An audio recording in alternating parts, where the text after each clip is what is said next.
The knife line.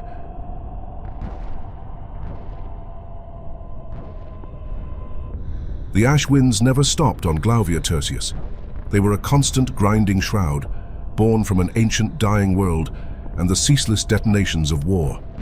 They rolled endlessly across no man's land, a corrosive grit that worked its way into flak armor seams, jammed optics, and swallowed the screams of the dying before they could fully bloom. In the forward trench, a narrow scar of mud and shattered ceramite, Lieutenant Sellas of the Vardan 117th studied a char-smeared schematic. The lines, roughly etched onto a slate tablet, showed the enemy's strong point. The knife line, dug in, fortified, a hub for Vox and munitions. It's the enemy's spine in this sector. We take it. We open a lane straight to the citadel, he said, tapping a knuckled finger against the flank of the trench complex depicted on the slate. His voice was a rasp, a constant companion to the dry burn in his throat from the ash. Third platoon crouched around him, their faces gaunt under layers of grime, eyes red-rimmed but alert. They were veterans, forged on Varda's unforgiving steel plains, tested on 2 continents, and now facing the treacherous worshippers of chaos under the bruised grey sky of this cursed rock. These weren't green conscripts fresh from basic. These were professionals, honed by fire and grim necessity. Every man knew his weapon, his role, and the cost of failure. Commissar Trenz, a man carved from granite, stood at their rear. His bolt pistol rested casually in a holster at his hip, but his hawk-eyed gaze swept over the platoon, missing nothing. No retreat. You know your duty. Your loyalty to the Emperor is absolute. Advance by the book. Burn them out. His voice was low, resonating with a cold, unwavering authority that settled the frayed nerves of the men. Sellas looked up from the schematic, his gaze meeting each man's in turn. Alpha Team lays suppressive fire from the ridge. Heavy stubbers, focused bursts. Bravo and Charlie move under smoke cover. Fire and movement to breach the knife line's left sector. Close assault with grenades and blades. Clear, hold, signal for reinforcement. No heroics, no panic.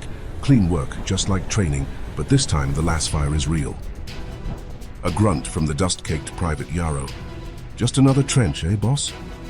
Sellas allowed himself a tight, humorless smile. Just another trench. But the tension in his shoulders, the faint tremor in his hands as he tucked the slate away, betrayed the lie. This was never just another trench.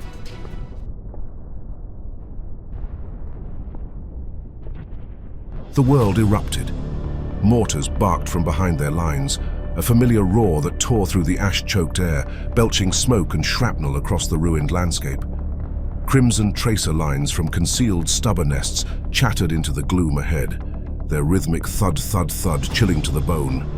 Las rifles cracked, 1,000 sharp cracks echoing across no man's land, lighting the haze like a static thunderstorm. "Move!" Sellas bellowed, his voice raw. Bravo and Charlie surged forward in bounding pairs, a well-drilled dance of death and cover.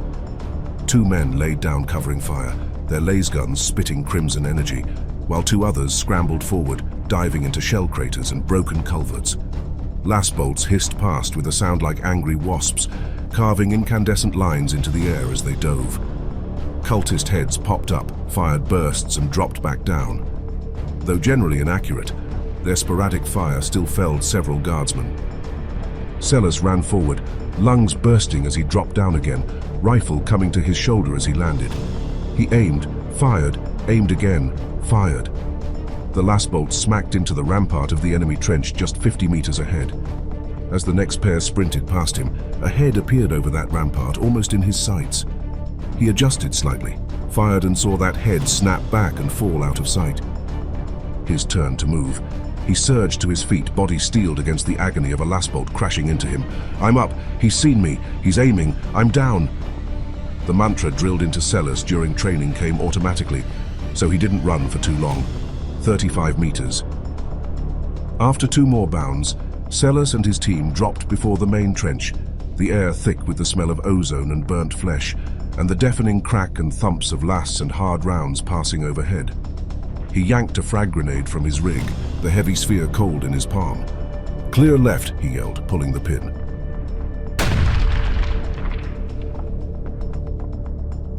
The trench erupted in a cacophony of screams and torn limbs. The blast, muffled by the earth, sent a shockwave through the mud. It was less human cry, more the screech of some feral thing caught in a trap. The grizzled Sergeant Dreen led his squad into the trench with rifles hot and bayonets fixed, barrels sweeping in practiced arcs.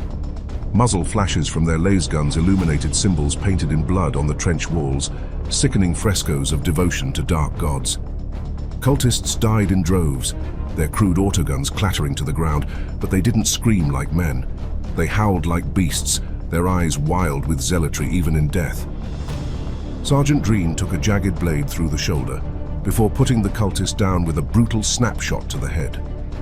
Sellas dropped 2 more in the flank as his troopers pushed forward, clearing junction after junction, every step contested, every meter paid for in sweat and blood. Sellas took 3rd place in the advancing stack of his men following the trench. The lead 2 stalked forwards, weapons to the shoulders, barrels fixed on the threat ahead. 5 meters short of a junction, the 2 came to a halt, covering both angles. Sellas glimpsed over their shoulders and took in the scene ahead in an instant. The trench split in 2 directions. One looked to follow the main direction, another went to the side, possibly to a bunker.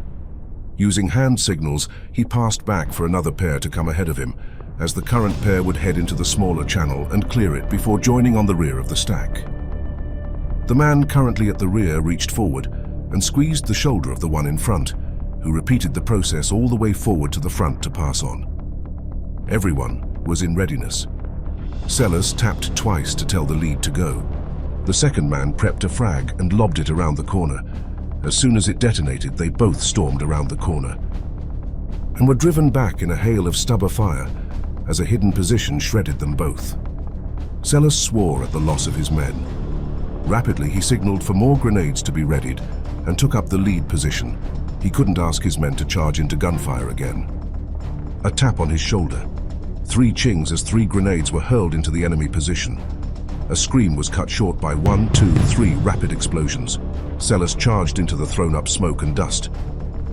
He fired without seeing, blinded and terrified. Fired again, nothing but smoke. A shape moved, he fired again, screaming. Was that his?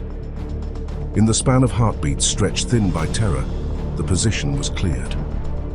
Breathing hard, Sellas turned to see his platoon flowing past the end into the other trench.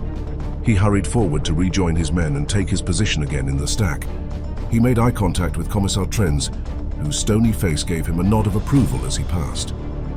Every move was coordinated, angles covered, kill zones managed, frags bounced into blind corners to clear potential ambushes, melters used to breach block dugouts with superheated blasts of energy.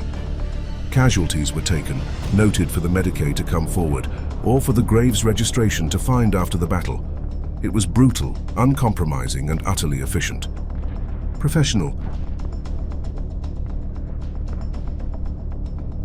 The knife-line buckled under the sustained assault, but it did not break. The enemy's desperation, fueled by fanaticism, was a grim barrier. Then came the counterattack, a tide of horrors from the warp. From hidden galleries and lightless tunnels beneath the earth, a surge of fanatics erupted, bellowing praises to gods unspeakable, their eyes burning with madness.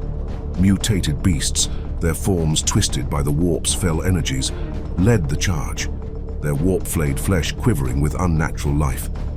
Heavy bolters, previously silent, opened up from cleverly concealed nests, their monstrous rounds chewing through the lead squad of guardsmen, turning flesh and armor into crimson mist.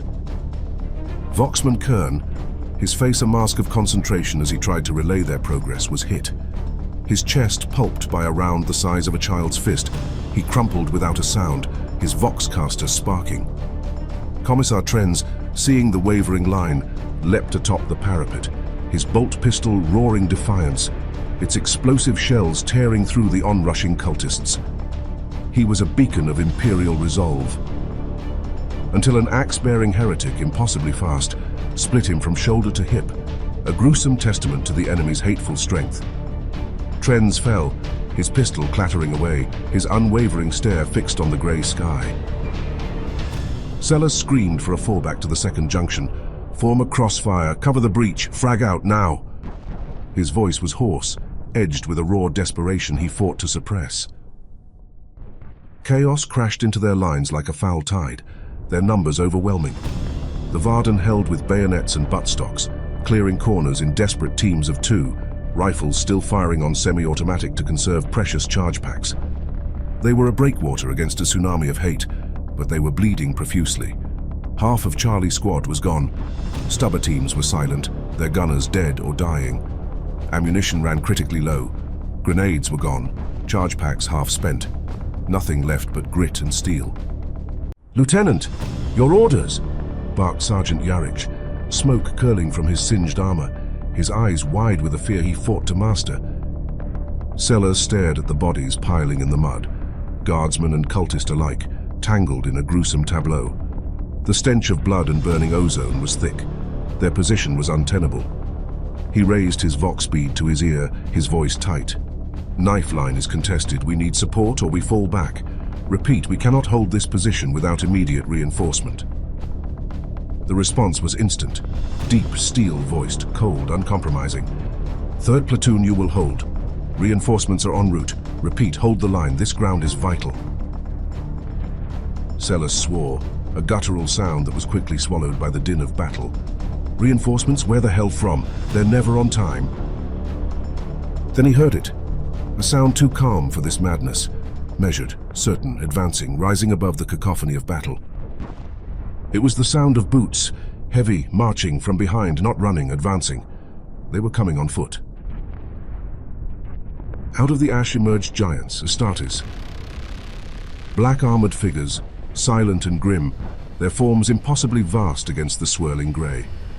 Their weapons were at low ready, held with an easy grace that belied their immense weight. Their helms were featureless and pale, stark contrasts to their midnight ceramite, like skulls staring out of the darkness. They moved with an inhuman precision, boots sinking into the churned muck of the trench floor without breaking stride. Each bore an obsidian-hued pauldron carved with the distinct elegant symbol of wave crests, the mark of the obsidian spears. Some bore power spears taller than a man, crackling with energy. Others clutched drum-fed heavy bolters like they weighed nothing. Sellas felt the change in the air before he even registered the details. The shriek of battle muted beneath the thunder of their tread, as though the very ash-laden wind held its breath. The guardsmen nearest them faltered, awe-struck for a moment. Some whispered prayers, others simply stared, too exhausted to react. One of the giants paused beside Sellas, the muzzle of a bolter as long as a man's arms sweeping toward the breach. "Lieutenant," the Astartes intoned, the voice from within his helm filtered and deep, like the crushing weight of the ocean itself. "You have held well." Sellas, blinking through blood and grime, forced a nod. "Not sure we can hold much longer." "You will not need to." The obsidian spears surged forward with terrifying calm. They did not sprint. They did not bellow. They moved like executioners, their advance a tide of disciplined slaughter. The lead Astartes raised his bolter and fired. The weapon roared, each shot an explosion unto itself. Heretics were ripped apart, their bodies flung into trench walls, torn into sprays of viscera. A creature with too many limbs and a gaping maw leapt from a dugout screaming.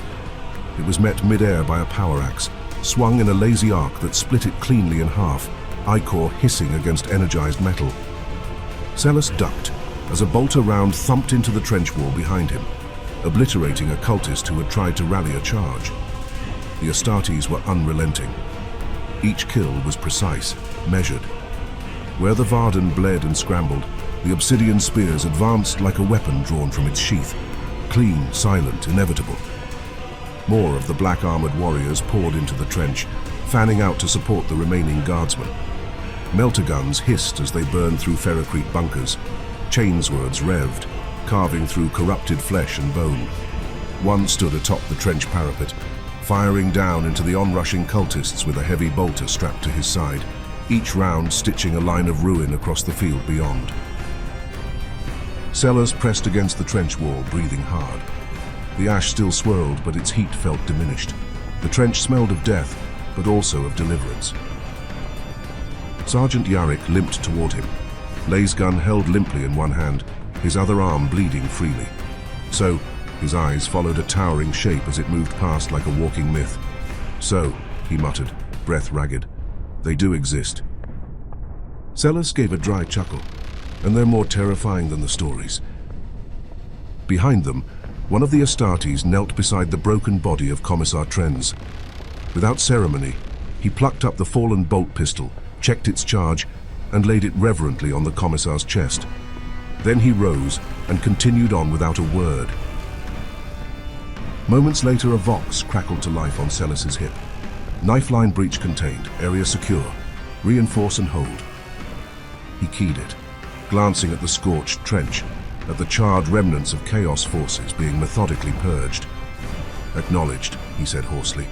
Third platoon will hold. Yarrick slumped beside him, sliding down the wall until he sat in the mud. We lost half the platoon, he said quietly. I know. Sellas leaned back, his head thudding against the trench wall. The ash winds howled above, but they sounded further away now. But we're still here. From farther down the trench, a roar echoed. A final cultist charge trying to break through. A bolter barked. Then silence. The knife line was theirs. Smoke curled from broken wood and split flesh, a grim haze that clung to the air. The Vardan 117th held what remained of the line, just 20 men still upright, most of them wounded, some barely conscious. Sellas leaned heavily against a sandbag wall, his laser gun across his knees, the exhaustion of physical weight. Every muscle screamed, every breath tasted of ash and blood. Captain Tavot of the Obsidian Spears stood before him, his helm held under one arm, revealing a face of chiseled stone, deep-set eyes like burned coals. There was no triumph there, only grim resolve. The bastard wasn't even out of breath, Sellas absently noticed. You took ground they thought untouchable, Tavot said, his voice gravel-edged, devoid of warmth but imbued with a strange, almost unsettling respect. That was the point. Your relentless assault made our strike possible. You drew their fire. You engaged their strongest points and you weakened their resolve. He looked back toward the distant, malevolent Chaos fortress, its spires clawing at the bruised sky. From here we breached their outer bastion. You opened the door. Now we drive the spear home. Sellas exhaled slowly through cracked lips, the effort leaving him even more drained. You're welcome to it, my lord. He didn't mean it with sarcasm, but with the weary relief of a man who had done his part and survived. The Astartes smiled briefly and nodded, a curt, definitive gesture. Rest, but be ready. This war isn't done. There is always more ground to take, more enemies to purge. With that, the spears moved out again, silent and relentless, vanishing into the swirling ash toward the citadel whose spires now loomed, impossibly close, beyond the newly claimed knife line. Their advance was a dark promise of impending doom for the enemy. The guardsmen of the Vardan 117th slumped into place, bloodied but upright, holding their positions. They were exhausted, battered, and had lost too many brothers. But they had not broken. And the hammer had arrived.